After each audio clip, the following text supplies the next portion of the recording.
parler du commerce équitable. Le commerce, on sait ce que c'est, mais équitable, ça veut dire quoi? Tentative de réponse avec François Grasse, expert sur le sujet. Le commerce équitable, c'est avant tout une réponse. Une réponse à un commerce qui est inéquitable. Et donc, il y a déjà plusieurs décennies, il y a des gens qui se sont dit que le commerce mondial était inéquitable pour les producteurs du Sud.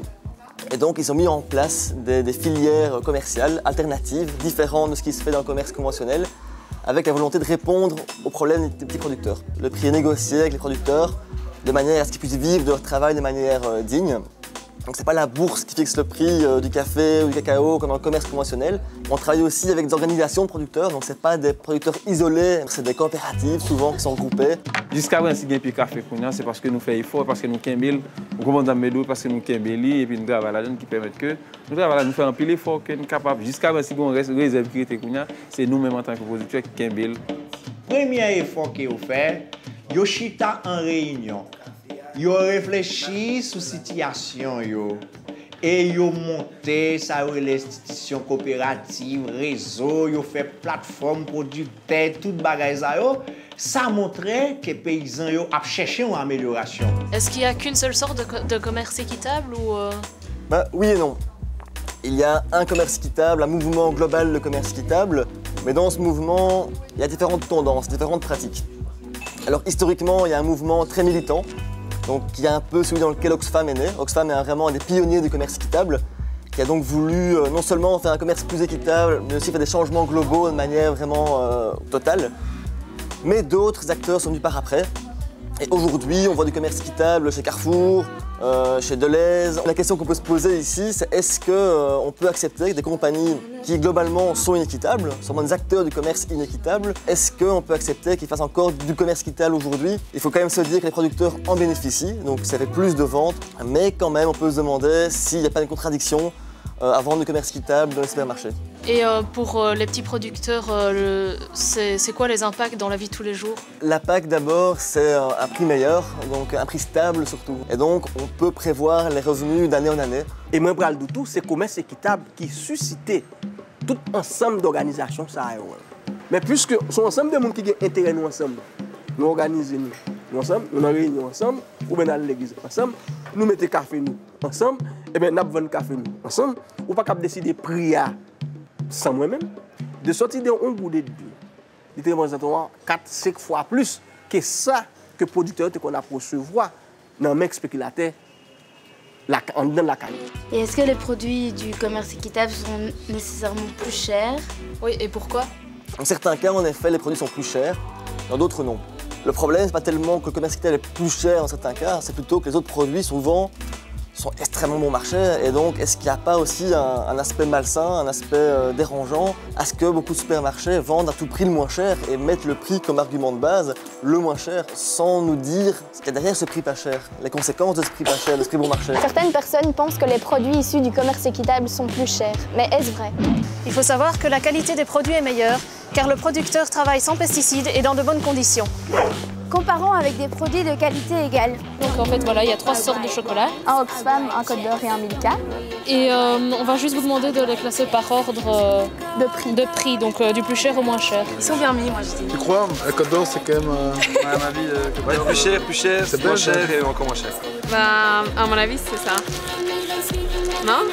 Et le plus cher? Le plus cher, celui-là? Non, à mon avis, le plus cher, c'est celui-là, et c'est de moins en moins, oui. Moi, je mettrais celui-là le moins cher. Ouais, non, parce que Oxfam, ça veut dire que les employés sont plus payés, donc ça va être plus cher, quoi. Comme ça. 1, 2, 3, donc celui-là plus cher. Milka en deuxième. Ah bah c'est ça en fait, c'est exactement ça, c'est juste. Vous avez une idée de la raison pour laquelle ce chocolat est plus cher? Et ça veut dire quoi? Les gens qui font le chocolat sont payés équitablement. En gros, ils ont une sécurité, quoi, pour l'argent, et donc, alors que là, ça tombe, ils vont être... Allez, je trouve pas mon mot...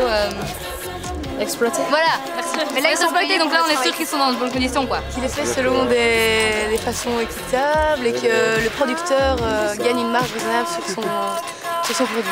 C'est ça, non? Ouais, c'est ça. Le commerce équitable n'est pas spécialement plus cher, mais pourquoi? Lorsqu'on achète à manger, Où va l'argent qu'on dépense? Est-ce que le paysan qui a récolté les grains de café est rémunéré correctement?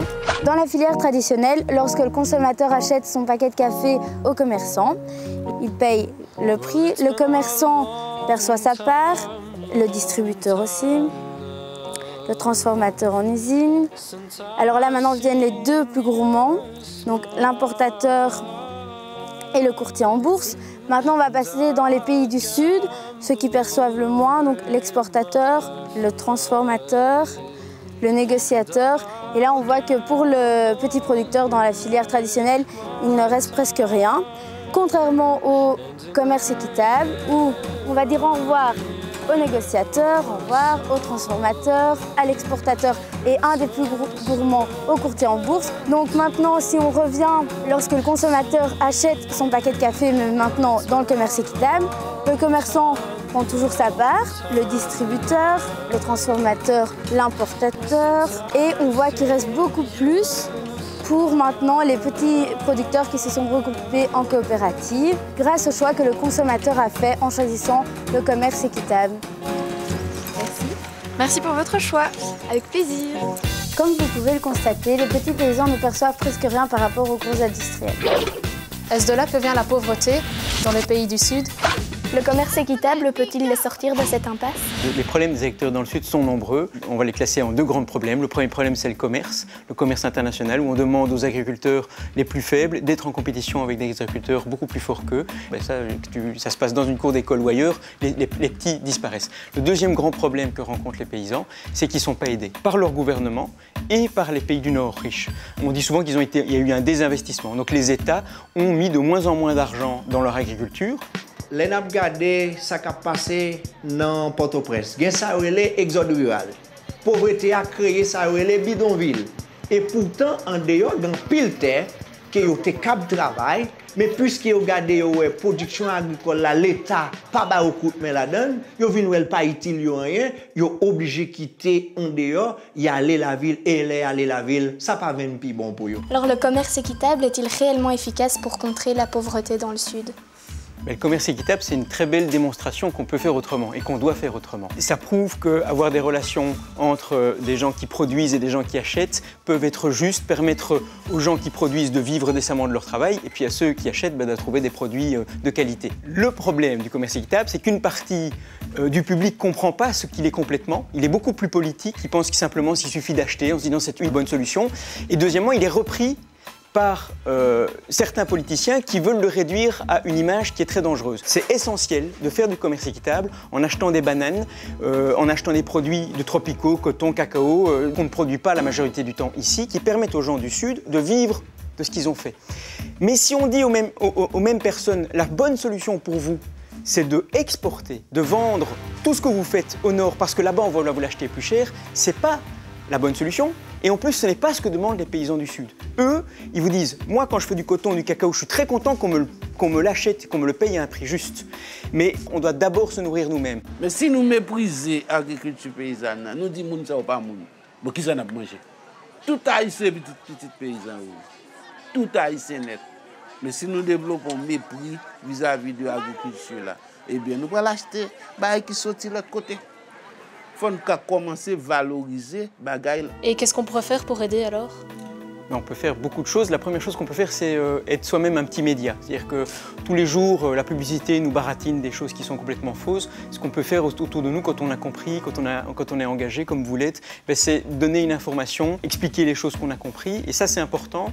On est trop souvent, avec le commerce équitable, avec des gens qui disent le commerce équitable, c'est bien, et qui en même temps votent pour des gens qui sont pour la compétition.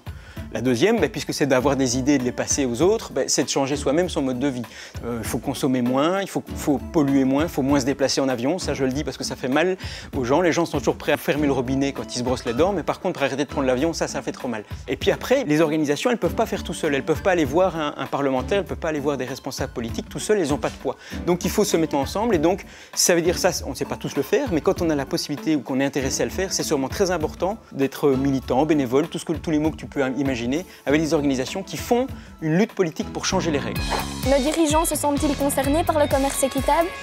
Se rendent-ils compte qu'il faut changer notre mode de consommation? Glissons-nous dans la salle du petit déjeuner de nos parlementaires.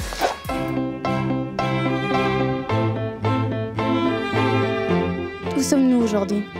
Nous sommes au Parlement européen, dans le restaurant des députés, très chic.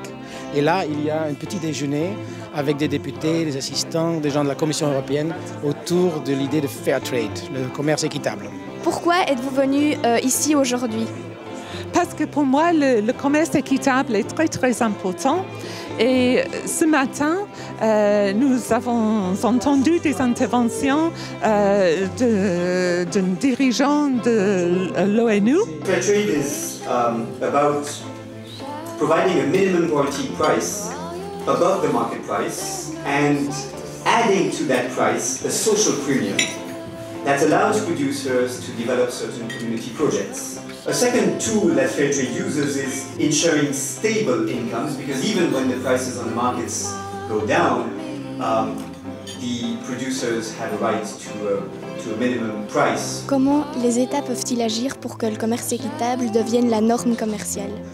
Alors, il y a du travail à tous les étages. Il y a d'abord du travail chez vous, les consommateurs, qu'ils soient jeunes ou moins jeunes, sur la façon d'acheter, la manière de choisir les produits, que ce soit des produits alimentaires ou d'autres produits. Je crois que les gouvernements ne bougent pas tant qu'ils ne sentent pas que l'opinion publique a des attentes. Et ces attentes, il faut les créer en informant, en diffusant des connaissances et en donnant aux citoyens l'occasion d'agir. Je crois vraiment que l'ONU, la pression par les pairs qui peut s'exercer dans les enceintes internationales n'a pas de chance de fonctionner s'il n'y a pas aussi une pression qui vient des ONG, qui vient de la société civile pour que les gouvernements se mobilisent. Et puis au niveau des pays, nous on doit faire des accords économiques par exemple, dans lesquels on met et on essaye de mettre des clauses, donc des conditions pour garantir les conditions de travail de ceux qui produisent et puis le revenu de tous les plus petits producteurs. Les gouvernements ont un rôle important dans l'économie. Ils achètent un certain nombre de biens, de services et ils pourraient systématiquement se fournir auprès des producteurs qui pratiquent le commerce équitable et qui respectent un cahier des charges qui prend en compte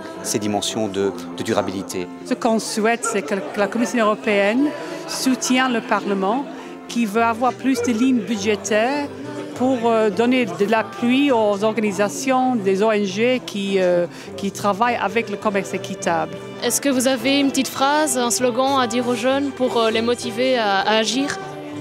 Oui, pour les jeunes, je pense que c'est nécessaire de penser globalement, mais d'agir localement.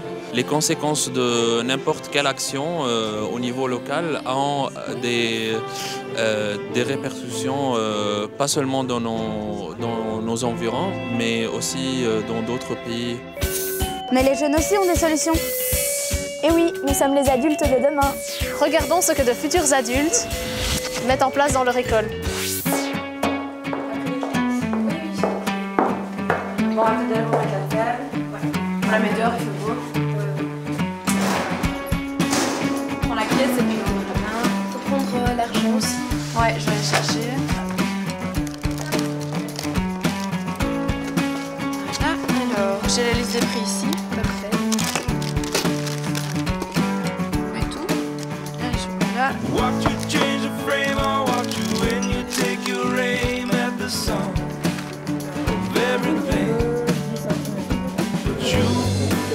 Salut les filles, vous pouvez nous expliquer ce que c'est un jeune magasin? En fait, un jeune magasin, c'est un magasin qu'on a dans notre école. Donc chaque école peut avoir ça et on va chercher les produits Oxfam dans une réserve et on vient les vendre à l'école, aux élèves, aux professeurs, à qui veut acheter.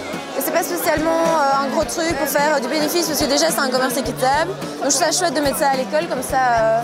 Voilà, ça motive les jeunes à venir acheter des bons produits, quoi. Est-ce que vous gérez seul les commandes ou les profs vous aident? Au début, on a dû apprendre, etc. Donc les deux profs nous ont aidés. Mais au final, on fait ça toute seule. Donc on appelle de l'école et ils les amènent à l'école et puis on s'entraide pour les apporter à l'armoire et on voit après si on a besoin, etc. Notre action principale, c'est d'organiser la vente de produits Oxfam durant la récré de 10 h. Et ça se passe pendant toute l'année.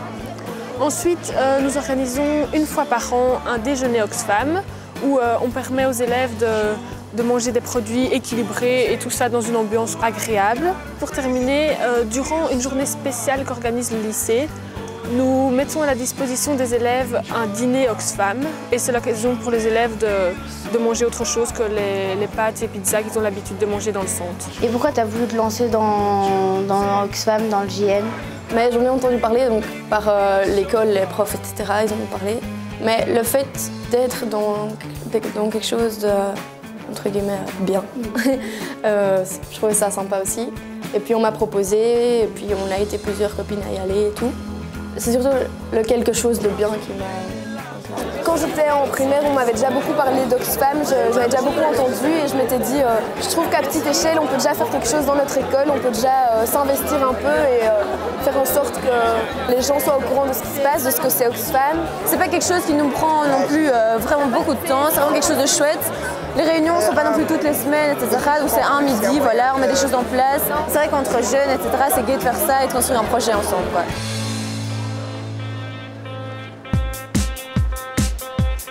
Maintenant que tu sais tout ça, parle-en autour de toi. Sensibilise tes amis. Consomme des produits équitables. Organise des petits déjeuners Oxfam. Maintenant que tu sais ça, implique-toi.